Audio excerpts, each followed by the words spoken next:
네, 찬미 예수님, 안녕하세요. 오늘 저는 김정주 지닥구 신부라고 합니다. 오늘 저희가 또 한동안 또 오랫동안 어렵게 또 집에 갇혀 사시고 사람들을 못 뵙고 하셨는데, 저희가 이제 미사 활동을 이렇게 시작하면서 저희가 또 한번 영적으로 새롭게 깨어날 수 있는 그런 기회가 생겨서, 우리 홍승희 가브리엘 신부님, 주말에 강론 들으신 분들은 아시겠지만 청주교구 신부님이신데 과타말라에서 어린 아이들과 또 키우시면서 살고 계십니다. 제가 항상 가면 방문하면서 되게 보면 느끼는 게, 신부보다 그 아이들한테는 아빠 같아요. 진짜 너무 아빠 같으신 분이신데, 또 영적으로 항상 또 예민하시고 또 정리를 너무 항상 잘해 주셔서 저희 본당에 아주 소중한 기회가 될 것 같습니다. 그래서 홍승희 가브리엘 신부님 환영해 주시기 바랍니다.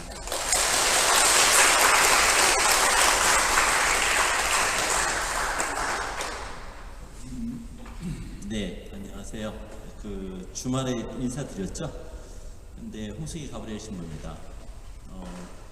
아이들하고 오래 살아서 사실 여기 와서 이렇게 미국에 오래 있어 본 적이 없어요. 오면 3일, 4일 잠깐 특강이 있으면 피정이 있으면 있다가 가고. 근데 이 백신 덕분에 백신 맞는다고 3주씩이나 요번에 있으면서 좀 길게 여러분들하고 만납니다. 아이들하고 안에서 살다가 여기 나와서 3주씩이나 있으니까 어떤 느낌이냐면, 참 오랜만에 신부 놀이한다. 누가 신부님 하는 말에도 익숙하지 않아요. 그 나라 말로 빠드레라고 하는데, 아이들은 빠삐, 아빠라고 부르고요. 그래서 오히려 아이들이 누군가가 저한테 빠드레, 빠삐 이러면 이렇게 고개가 돌아가는데, 신부님 하면 나 부르는 것 같지 않아서 어색합니다. 근데 여기 와 있으면서 미사도 하고 사람들한테 강론도 하고, 이것이 정말 오랜만에 이렇게 사제로서 사람들을 만나는 것 같아요. 여기 본당 신부님, 김정주 신부님, 스티브 신부님, 라파엘 신부님, 저하고 오래 이렇게 서로 만났는데, 제가 지난 주일에 미사하러 이복장으로 나오니까 와 하더라고요. 처음 봤대요. 사제복 입고 이렇게 검은 바지 입고 이런 거 처음 봤대요. 저희 집에서 애들하고 살면 이런 옷 입을 필요가 없어요. 그냥 아이들하고 계속 뛰어놀게 되니까 여러분들하고 나누는 이야기가, 그래서 꼭 여러분들에 대한 이야기가 아닙니다. 제가 다른 사람에 대한 이야기는 잘 못해요. 제가 나눈 이야기는 우리 아이들과 함께 살면서 느꼈던 저의 이야기입니다. 그 이야기는 자랑거리가 없어요. 더 많이 제 가슴 속에, 제 생각 속에 남아있는 이야기는 실패한 이야기입니다. 잘 아이들을 읽어주지 못했던 이야기들. 그 안에서 무언가 하느님을 느끼게 되고 하느님께 그 아이들을 맡기게 되면서, 그렇게 저의 길을, 저의 영성을, 제가 하느님께 가는 길을 찾아가고 있는 사람입니다. 김정수 신부님이 이 본당 새로 부임하시고 코로나 시기를 이제 끝내는 시간 속에서 이런 기회 만들어 주셔서 감사하고요. 여러분들과 함께 할 이야기, 함께라는 말입니다. 함께에 대한 성찰이에요. 여기서 이 이야기를 꺼내기 전에, 이 이야기에 들어가기 위해서는 우선 함께란 말을 들어가기 전에 성찰이라는 말부터 좀 다뤄야 할 것 같습니다. 이상하게 가톨릭 신자들이 참 오래 성당 앞에 앉아 있는데, 성당 안에 앉아 있는데 의외로 성찰을 안 해요. 그래서 오래 기도하든 뭐 하든 끝내 마지막 말은 이렇게 얘기합니다. 신부님 어떻게 해요? 가르쳐 주세요. 뭐 이럴 때는 이렇고 저럴 때는 이렇고 이런 얘기하면 복잡하게 얘기하지 말고 한마디로 어쩌라고요. 성찰하기가 싫은 겁니다. 성찰은 생각의 힘이에요. 오늘 여러분들과 나누는 이야기는 결론이 없습니다. 여러분들이 함께에 대해서 생각을 시작하게 만들어주고 싶습니다. 여러분들 문제잖아요. 저는 저 아이들과, 제가 같이 사는 아이들과 항상 고민합니다. 어떻게 하면 더 함께 살 수 있는 것인가? 어떻게 하면 더 다가갈 수 있는가? 저의 문제예요. 제가 만나는 그 아이들과 저의 문제입니다. 여러분들도 여러분들이 함께하는 사람들과 어떻게 시작할 것인가? 어떻게 하는 것이 좋은 것인가? 여러분들 스스로 질문할 수 있게 되었으면 좋겠습니다. 여기서 결론을 찾지 말라는 얘기입니다. 여러분들 안에 이럴 때는 이러니까 이렇게 행동하세요 라는 결론을 이야기하려면 그건 성찰이 아니죠. 여러분들이 이 시간 함께 하면서 성찰의 시간을 가졌으면 좋겠습니다. 성찰의 중요성을 우리가 볼 수 있는 복음의 유명한 이야기가 있죠. 여러분들 베사이다, 요한복음에 나오는 5장의 이야기입니다. 베사이다 연못가에 앉았던 안질뱅이에 대한 이야기 혹시 들어보셨어요? 베사이다 연못이 있는데 이게 성전 옆에 있는 겁니다. 이 연못이 무슨 이유에서든지 물이 한번 휙 돌아요. 이 휙 돌 때 성서편이나 그 당시의 사람들의 이야기로는 천사가 내려와서 물을 저어준다라는 사람들이 그렇게 믿었어요. 그래서 이렇게 물이 확 돈 다음에 처음으로 그 연못에 몸을 담그는 사람은 병을 치유할 수 있다. 그래서 수많은 병자들이 베사이다 연못, 그 사람이 머무는 자리가 5군데의 집이 있었다고 하니까요. 얼마나 많은 사람들이 거기 그걸 들어가려고 모였겠어요. 그런데 예수님이 거기서 한 안질뱅이와 만나는 겁니다. 38년 동안 물에 못 들어가고 있었던 안질뱅이. 이 안질뱅이가 거기서 또 물이 도는데 앞에서 뛰어들어가는 사람 투성인데 38년 동안 아무도 없었던 거죠. 혼자 걸을 수 없는 사람이니까. 안질뱅이가 손으로 겨봐야 늦는 거죠. 예수님은 거기를 지나가시다 그 안질뱅이를 고쳐주십니다. 38년 동안 앉아 있었던 사람을 고쳐주었는데 재미난 사건은 그 다음에 발생합니다. 그날이 안식일이었는데 누가 안식일에 병자를 고쳤는지 예수님을 몰아세우고자 하는 바리사이랑 율법학자들이 눈에 불을 켜고 있습니다. 예수님한테 치유받던 이 사람이 예수님을 신고해요.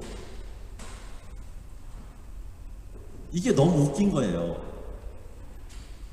아니 38년 동안 앉아있던 사람을 예수님이 고쳐줬는데 성서에서 유일하게 예수님한테 치유를 받은 사람이 예수님을 고발해요. 웃기잖아요? 우리는 여기서 질문할 수밖에 없습니다. 도대체 이 사람 뭐지? 이 사람은 왜 그러는 거지? 여러분들이 여기 있는 누구들이 38년 동안 앓았던 병을 예수님한테 기도해서 낫다고 하면 그 성당 고발할 수 있어요? 안 될 텐데. 이게 뭐지? 38년 동안 이 안질뱅이는 가만히 앉아서 무슨 생각을 했던 걸까? 무엇을 보았던 걸까? 뻔하죠. 아무리 낮은 자리도요, 세상 질서가 그대로 움직입니다. 물이 한번 휙 뚫을 때 거기를 내가 들어가야 하는데 아파도 돈 있는 사람이 먼저 들어갔겠죠. 집안에 성전에 연줄이라도 있는 사람이 앞에 있었겠죠. 아니면 친구들이라도 있어서 가족이라도 많아서 함께 있던 사람이 들어서 먼저 던져내도 좋겠죠. 이 안질뱅이는 세상을 본 거예요. 세상이 어떻게 돌아가는지 알고 있었던 사람입니다. 세상은 돈이 있어야 되고 힘이 있어야 되고 마음만으로 살 수 없는 곳이라는 걸 뼈저리 알고 있던 사람이죠. 그런데 지금 자기가 다시 안질뱅이에서 치유를 받았는데 이 세상에 힘 있는 사람이 나보고 자기 편이 되라 합니다. 저 예수라는 사람을 고발하고 싶으니 내 편이 되라 합니다. 한순간에 받은 은총은 38년의 생각을 뛰어넘을 수 없어요. 사람이 무엇을 어떻게 생각하느냐에 따라서 우리는 이렇게 다룰 수 있다는 겁니다. 여러분들 38년은 안 됐죠? 그래도 한 18개월 됐나? 집에 갇혀 있었던지 이 코로나 때문에 저는 궁금해요. 그 18개월 동안 여러분들은 그 집안에 안질뱅이처럼 앉아서 도대체 무슨 생각을 했던 걸까? 궁금해요. 그 안에 앉아서 밖에 뉴스를 보니 역시 코로나가 터져도 돈은 있어야 돼. 코로나가 터져도 힘 있는 놈은 살아남아. 그런 마음으로 다시 세상에 나오면 여러분들은 힘을 쫓아 살 겁니다. 돈을 쫓아 살 겁니다. 어떻게 하든 악착같이 그 예전의 코로나의 전보다 더 악착 같은 사람이 되어 있을지 모르죠. 그래서 지금 이 순간 성찰할 시기예요. 도대체 나는 무슨 생각을 하고 있는가라는 것을 성찰하는 시간이 우리에게 놓여졌다는 겁니다. 한번 자신의 생각을 의심하세요. 성찰은 거기서부터 시작하거든요. 의심하는 데서. 제가 이렇게 또 말하기 시작하면 제 단점이 있어요. 엄청나게 수다가 많아요. 이게 뭐 끊지 않고 또 계속 떠들어야 되는데, 잘 조절해야 되는데, 우리들이 하나 이 성찰의 힘에 대해서 봐야 될 게, 성모님이 우리들은 생각이 없는 사람처럼 매도하는 경향이 있어요. 성모님은 무슨 말을 하면 네, 주님의 뜻대로 그대로 이루어지소서. 이거 성모님 아니에요. 성서 아주 꼼꼼히 읽어보세요. 이 말을 하기까지 성모님이 어떤 과정을 밟아가는지. 성모님에 대해서 복음서에서 가장 많이 붙어있는 단어는 이 단어입니다.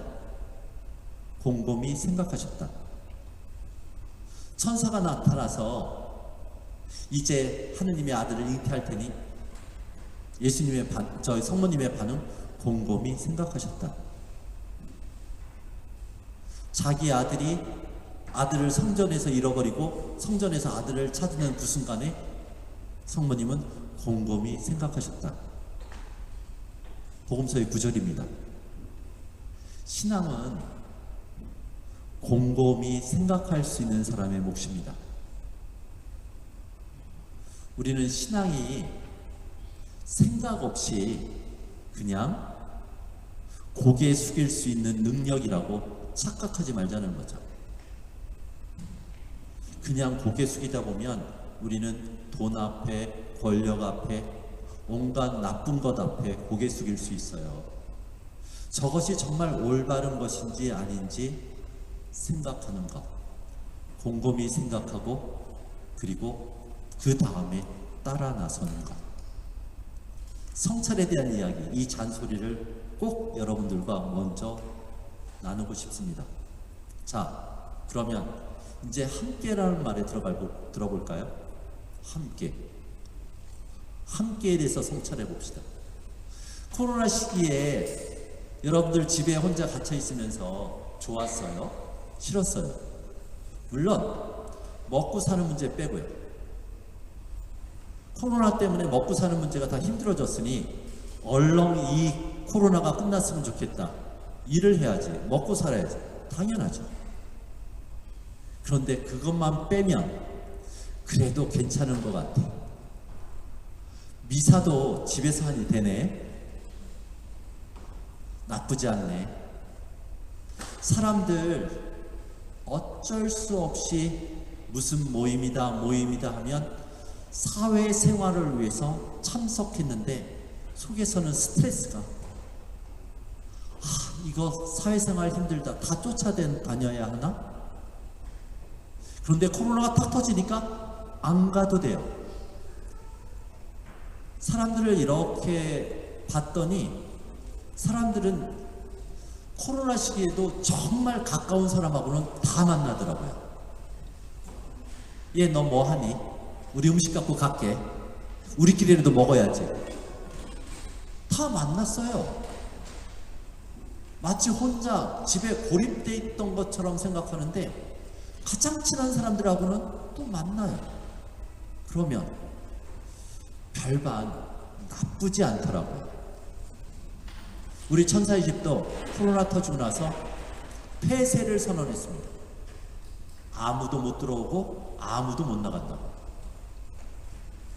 아무도 못 들어오고 아무도 못 나가니까 갑자기 저희 집을 방문하던 사람들이 다 끊기고 힘들 것 같느냐?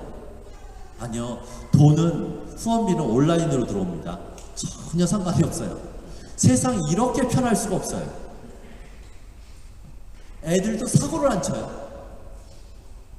누구를 만나서 새로운 사람을 만나거나 이렇게 해야 우리 아이들이 사고 치는 가장 큰 거는 사춘기 애들이니까 괜찮은 남자 보면, 괜찮은 남자가 아니라 남자라고 불리는 사람을 보면 마음이 흔들립니다.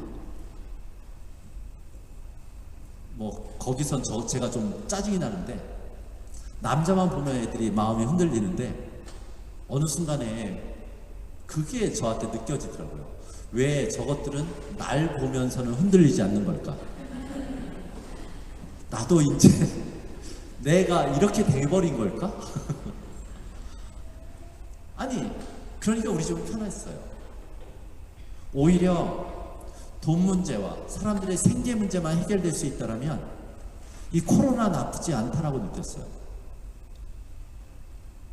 그런데 이제 코로나가 끝나면 나는 다시 누군가와 함께 만나고 함께 다가가고 함께 밥 먹고 지내야 합니다. 이게 갑자기 불편해지네요. 여러분들한테도 그런 게 있죠. 코로나가 주는 혜택 같은 편안함이 있었는데 이제 사람들을 또 만나고 하는 것을 불편해한다. 그러면 우리는 아주 근본적인 질문을 던지게 되더라고요. 함께라는 말은 아름다운 말인가? 불편한 말인가? 가족은 아니에요. 가족은 함께가 아니라 가족은 자신의 분신들이에요. 가족은 가족 외에 다른 사람과 여러분은 함께하는 것이 즐거우세요? 아니면 불편하세요? 많은 사람들이 의외로 불편해하더라고요. 정말 나랑 친한 몇몇 빼놓고는 다른 사람들하고 만나는 걸 불편하게 여겨요. 다시 성당에 나와서 모르는 사람과 만나는 거, 그리고 더욱이 나하고 어떤 상처가 있었던 사람을 다시 얼굴을 마주한다는 그 사실도 스트레스처럼 불편해요. 함께 한다라는 것이 왜 이리 불편할까? 특별히 미국에 와서 사람을 만나면 저도 긴장합니다. 묘하죠? 사람을 만나는데 왜 긴장해야 될까? 이 사람하고 만났다는 얘기를 저 사람한테 해서는 안 됩니다. 이 사람하고 저 사람의 관계가 어떨지 모르잖아요.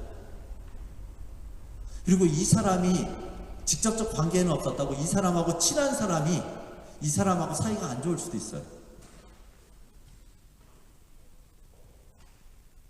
말도 긴장해서 해야 됩니다. 아니 요즘 뉴저지가 이렇다면서요? 그러면 그런 거 어디서 들으셨어요, 신부님? 순진하게 누가 그러던데요? 라고 얘기하면 걸려드는 겁니다. 긴장해야 돼요. 왜 이렇게 사람을 만나는데 긴장해야 되지? 왜 이렇게 우린 불편하게 살아갈까? 이거 왜 이러지? 이래도 되는 걸까? 그것이 우리들의 모습인데 이럴 때 이게 뭘까라고 의문을 다룰 수밖에 없는 게 분명하게 내가 따라 사는 복음서에서는 하느님은 사람 속에 계시다고 했는데 함께하는 사람들 속에서 우리는 하느님을 만날 수 있다라고 들었는데 하느님은 이토록 불편하신 분인가? 사람을 만나는데 하느님을 만나는데 왜 나는 그리 긴장해야 될까? 누군가와 만나는 그 시간서부터 한 사람인데 그 속에 있는 하느님이 담겨져 있는 사람인데 내가 설레어야지 되지 않나? 누군가와 만나기로 했으면 어떻게 지냈는지, 무엇을 그 사람은 요즘 느끼고 있는지, 무엇을 아파하고 있는지, 그 속에서 하느님은 또 어떻게 계시는 것인지 설레어야 되지 않나? 근데 왜 불편해지고 있는 걸까? 이 부분의 질문을 풀어내야겠죠. 어디서부터 이 문제를 풀어내야 할까요? 여러분들은 왜 특별히 이민사회는 더 심한 것 같아요? 누군가를 만날 때 항상 긴장해야 할까요? 조심하고 긴장하고 왜 그럴까요? 무엇 때문일까요? 사람들한테 제가 여기 와서 만나는 사람한테 이런 비슷한 질문을 한번 던져봤어요. 왜 이민사회에서는 이렇게 사람을 만날 때 사람들과 함께 할 때 불편한 긴장해야 돼 이런 것이 많습니까? 뭐가 문제인 것 같아요? 그러면 다들 사람들이 어떻다 저떻다 뭐 이런 얘기 저런 얘기를 다 합니다. 욕심 때문에 그렇다, 지나친 관심이 불편하다, 뭐 이런저런 이상한 행동도 하는 사람이 있다, 뭐 이런 얘기를 다 듣는데 한 번쯤 이렇게 생각해 보신 적이 있으세요? 혹시 누군가 때문에 내가 사람을 만날 때 불편한 것이 아니라 나 때문에 다른 사람이 불편하진 않을까?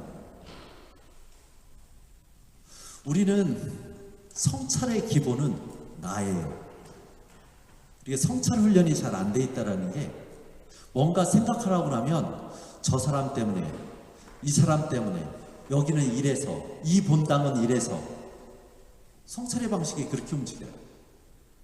아니 정말 성찰의 훈련은 항상 나부터예요. 사람들이 함께하는 게 불편하다라는 말을 들었을 땐 우리의 첫 질문은 이 말이어야죠. 나 때문에 다른 사람이 불편하진 않을까? 자신에 대한 성찰을 시작하면 성찰이 되는데 남에 대한 성찰을 시작하면 욕이 됩니다. 역시 그 사람은 안 돼. 그 본당은 안 돼. 욕이 되죠. 분명하게 나로부터 성찰을 시작해야 합니다. 그러면 여기에서 우리는 또 두 번째 걸음을 걷게 됩니다. 나는 다른 사람을 만났을 때 내가 그 사람을 불편하게 만드는 이유가 뭘까? 어떤 것을 제가 받아들이지 못하더라고요. 우리 애들하고 제가 살면서 내가 애들 때문에 불편한 거에 10배는 애들이 저 때문에 불편해요. 지금 신났을 겁니다. 제가 3주나 여기 나와 있으면 자기들이 세상일 거예요. 무엇이 왜 나는 아이들의 저런 모습을 받아들이지 못하는 걸까? 예의 없는 거 잘 받아들이지 못할 때가 있어요. 야, 너는 최소한은 와가지고 그런 일 있으면 미안하다는 말부터 시작하고 해야지. 이제 자잘한 싸움을 합니다. 왜 예의 없는 걸 못 받아들일까? 애들이 예의 없지. 그리고 예의가 뭐 그렇게 중요한가? 저랑 친하게 지내는 사람은 저한테 예의 없이 굴어도 아무렇지도 않거든요. 뭐 예의라는 게 무슨 말인지도 잘 모르겠거든요. 근데 꼭 기분 나쁠 때, 그때 딱 걸리면 너는 그 예의가 뭐야? 그걸로 트집을 잡습니다. 그 아이는 어제 나한테 했던 행동하고 오늘 했던 행동이 똑같았는데 왜 오늘 갑자기 신부님은 나한테 저런다냐? 내가 그 아이를 불편하게 하고 있어요.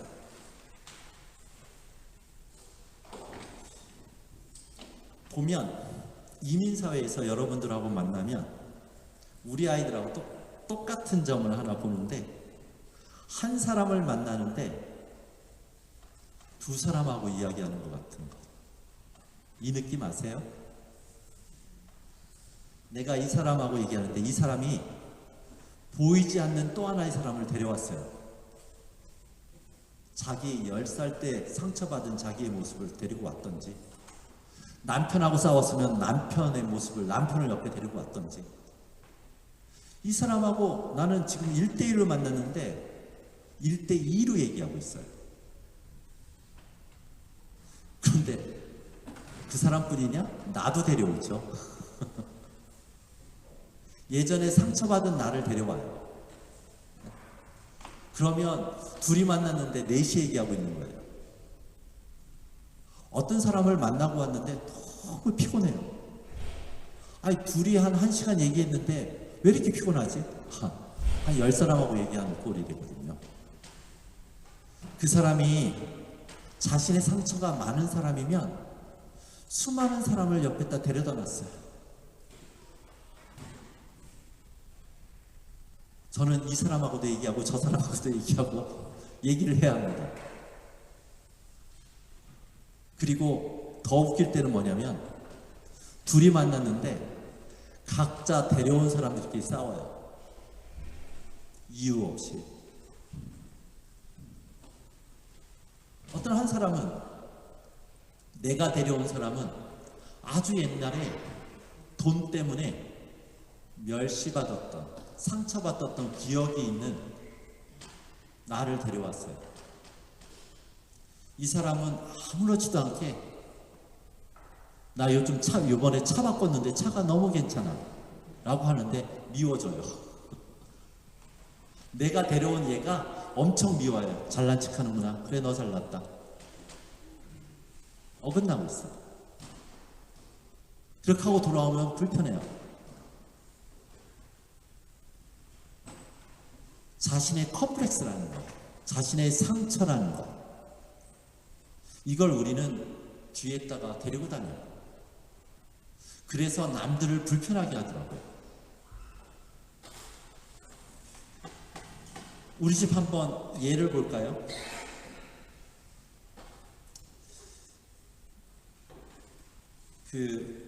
다 큰 녀석들, 우리 집 커서 주방에서 근무하는 안토니하고 도밍가라는 두 아이가 있는데 23, 24이에요. 우리 집에서 자란 아이들인데 주방에서 같이 일하다 보면 뭐 티격태격할 일이 있죠. 싸웠어요.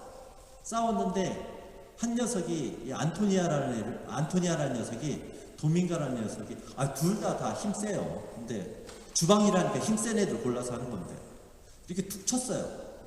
너무 하면서 툭 쳤어요. 근데 이렇게 맞으면 보통의 우리 집의 분위기는 난리 나죠. 같이 싸워버리던지 너 뭐냐고 하면서 하지, 당할 애들이 아니에요. 근데 갑자기 이 한 대 이렇게 딱 맞았는데 이런 식으로 딱 맞았는데 주저앉더라고요. 주저앉아서 못 일어나요. 그래서 이 안토니아라 이게 손 딸린 애는 황당하죠. 뭐 저거 가지고 쓰러져서 못 일어나는 거야. 그래서 그 아이한테 너 왜 그러니 했더니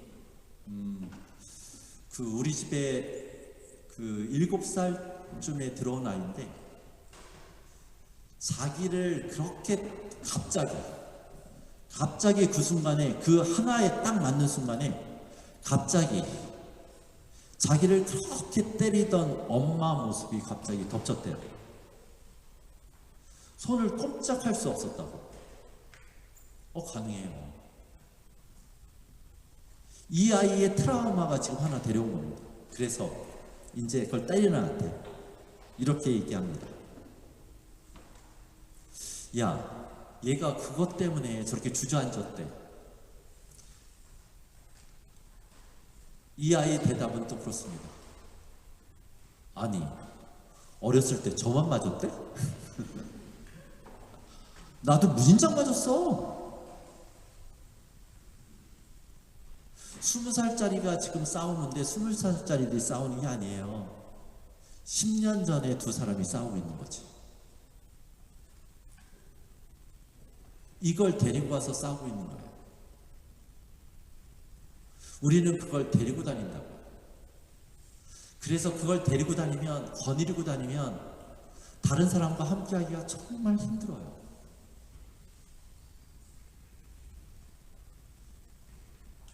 또 한 케이스를 보면 예전에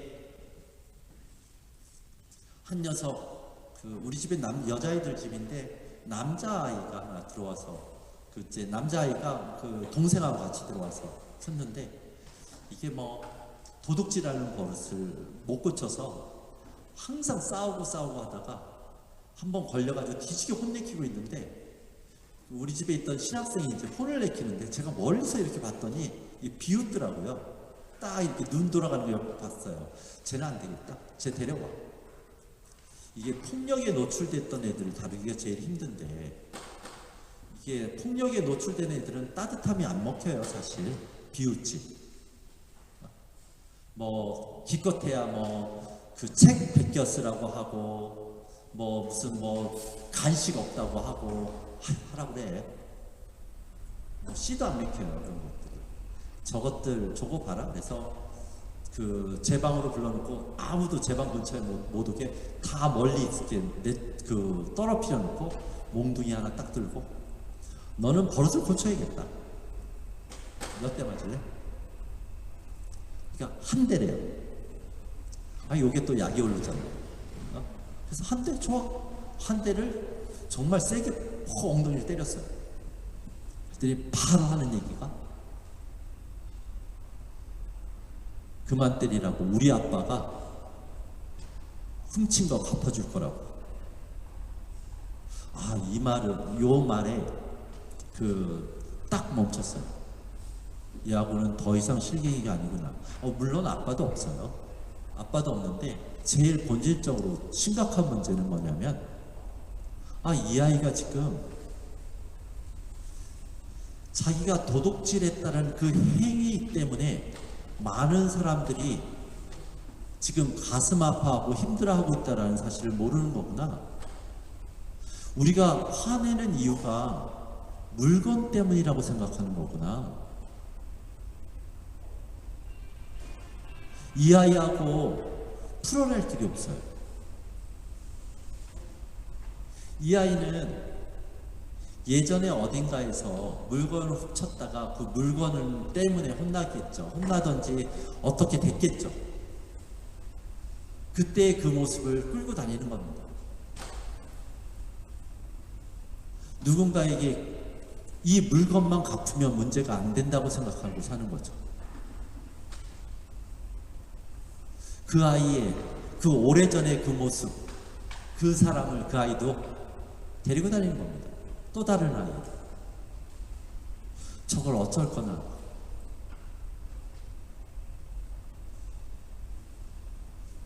우리 집 아이들이 피구를 좋아합니다. 이렇게 공 갖고 던져서 여러분들 어렸을 때 많이 했을 거예요. 피구를 잘해요. 그리고 힘도 엄청 세요. 근데 공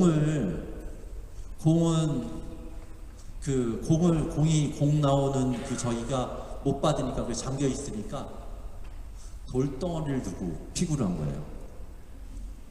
돌을 던집니다. 밖으로. 미치죠. 데려다 놓고서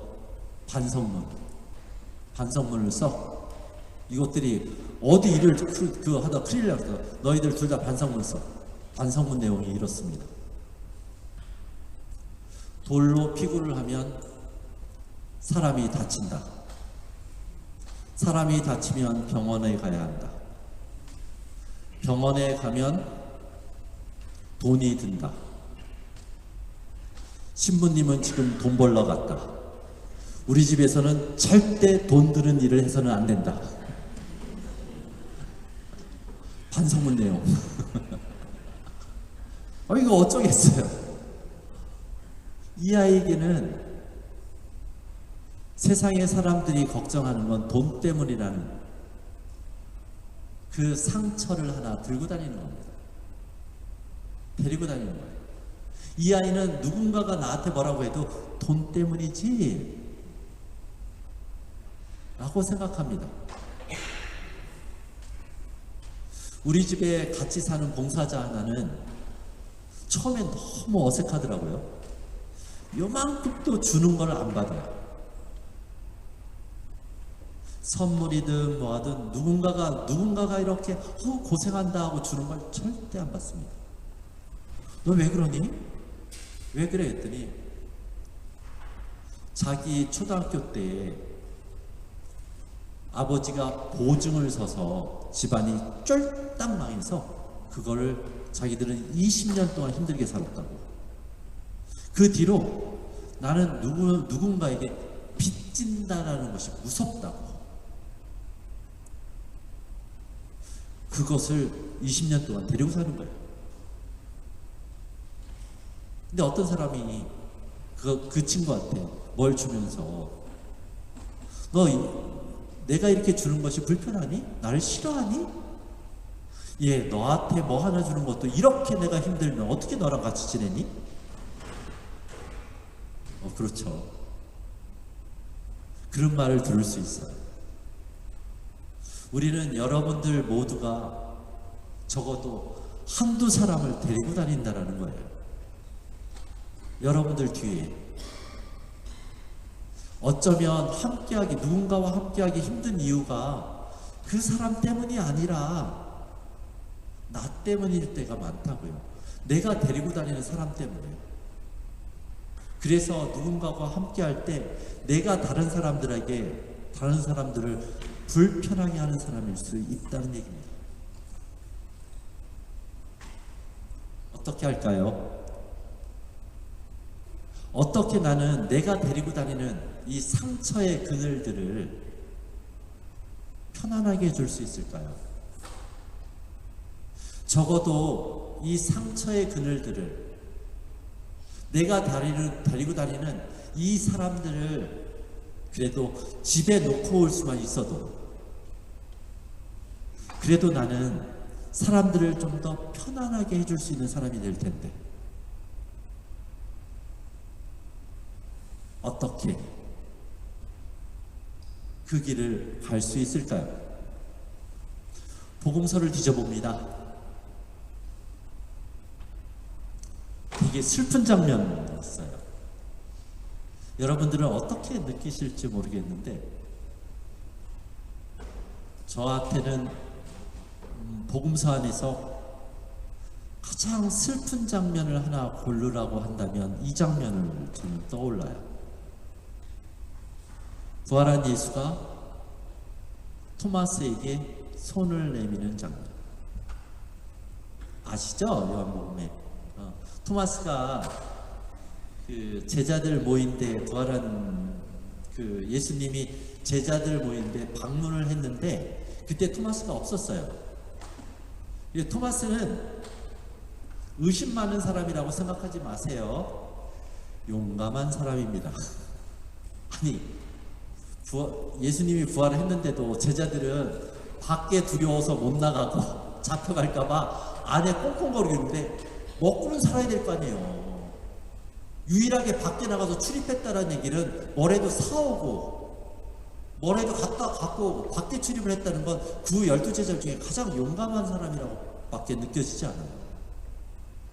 그래서 이 토마스가 두 번째 예수님이 나타났을 때 왔습니다.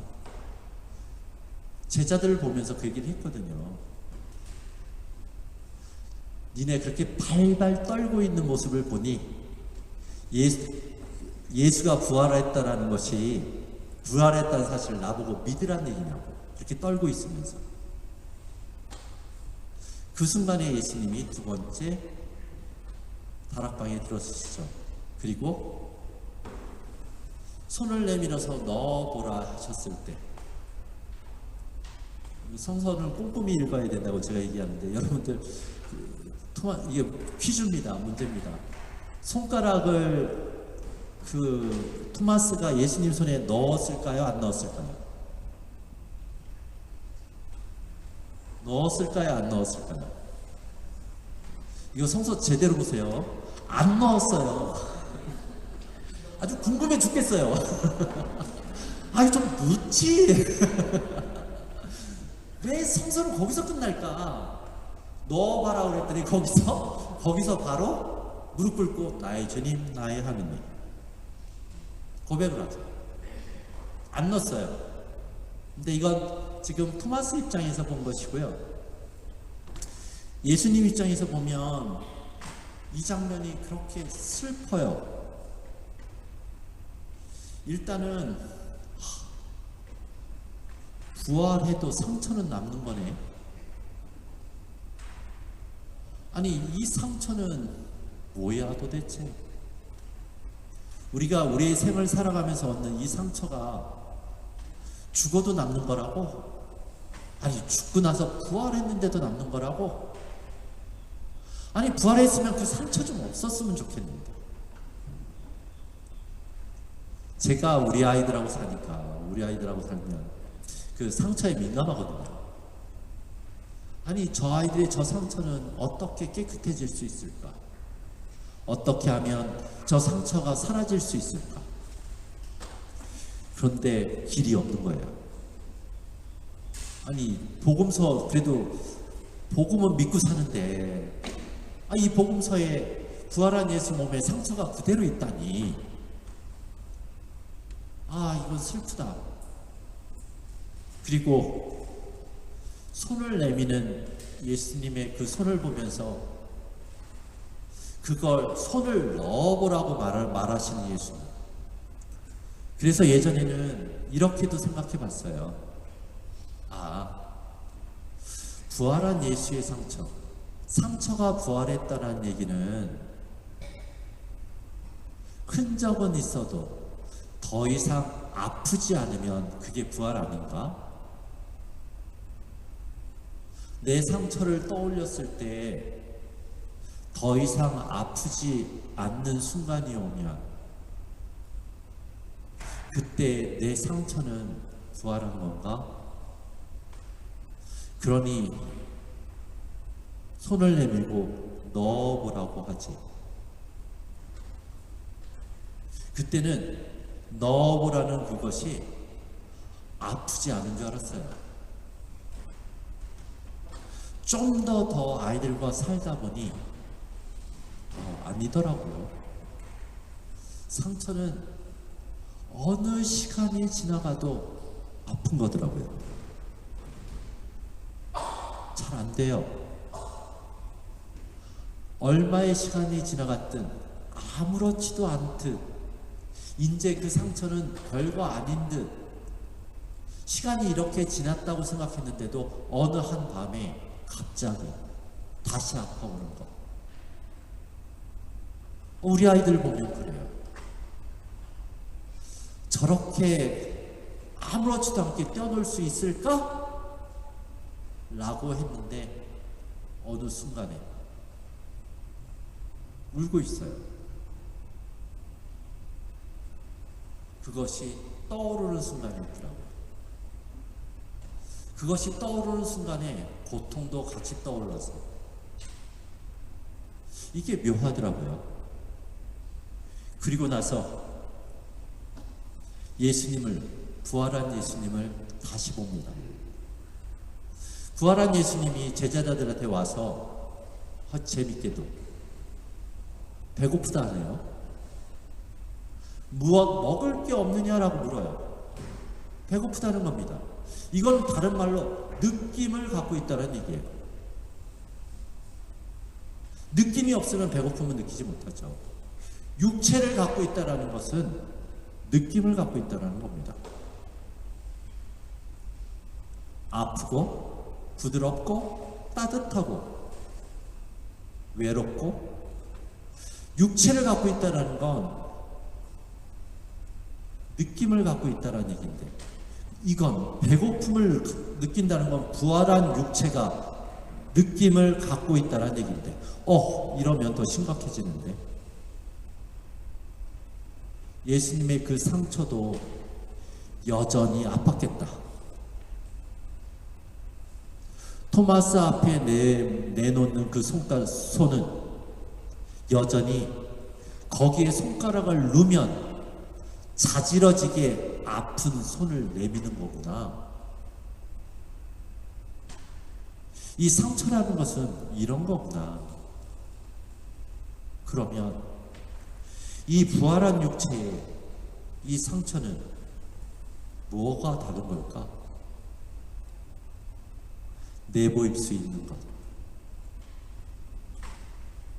우리는 상처를 꽁꽁 싸매고 있는데, 내가 적어도 사랑하고 믿는 사람들 앞에서는 내보일 수 있는 것, 이게 상처의 부활이지 않을까? 적어도 누군가에게 나에게는 이런 상처가 있다라고 보일 수 있는 것. 나는 마치 완전 무결한 것처럼, 흠이 없는 사람처럼 의시되고, 그렇게 사람을 만나는 게 아니라 내 상처를 꺼낼 수 있는 사람이 상처의 부활이구나. 그 사람이 다른 사람과 함께 할 수 있는 사람이구나. 누군가가 돈 자랑하면 미안해, 나는 돈 때문에 상처가 너무 많아서 너를 마음대로 축하해주지 못하는 건 내 탓이야, 미안해. 자기 상처를 꺼내서 그래, 찔러봐 라고 펼칠 수 있는 이 순간이 상처가 부활하는 순간 아닌가?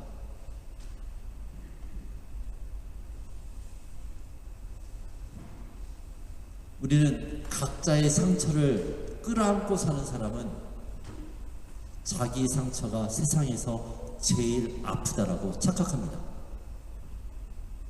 그래서 누구랑 얘기해도 이렇게 얘기했죠.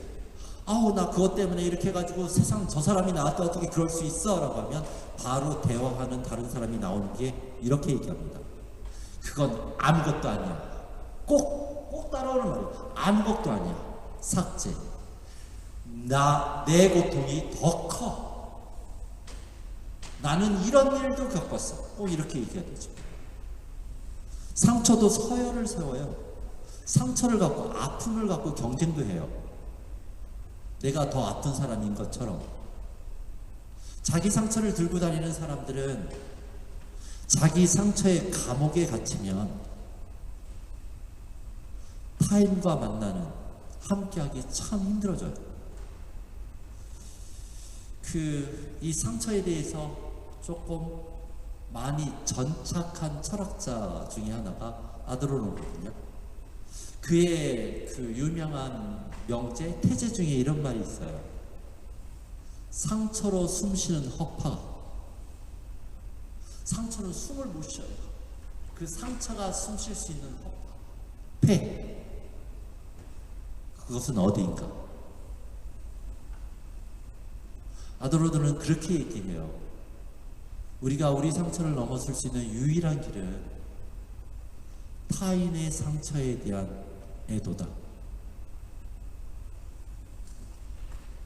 우리가 상처를 가지고 있는 이 상처가 부활하기를 원한다면 타인의 상처를 아파하는 사람이 될 때 가능할 것이다.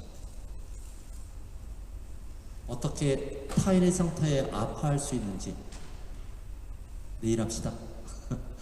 오늘 이제 미사해야 됩니다. 오늘 마칩시다.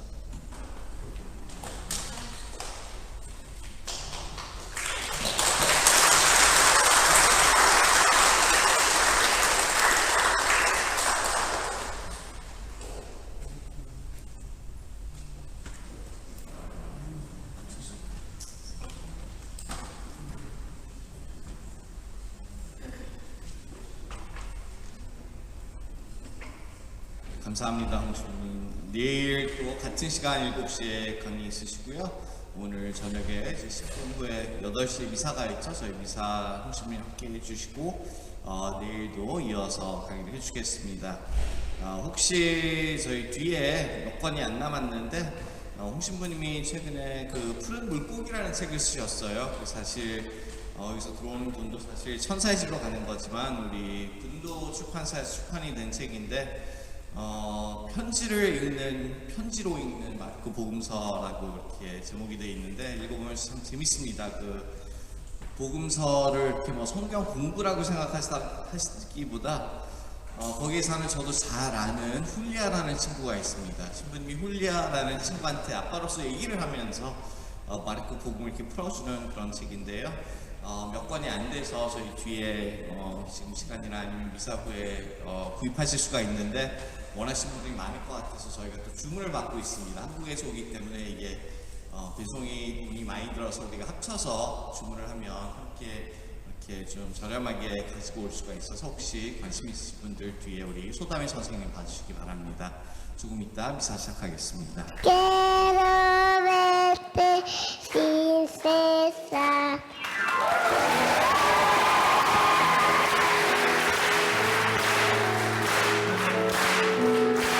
Que cuando canto será porque te amo y siento el viento que pasa por tus manos.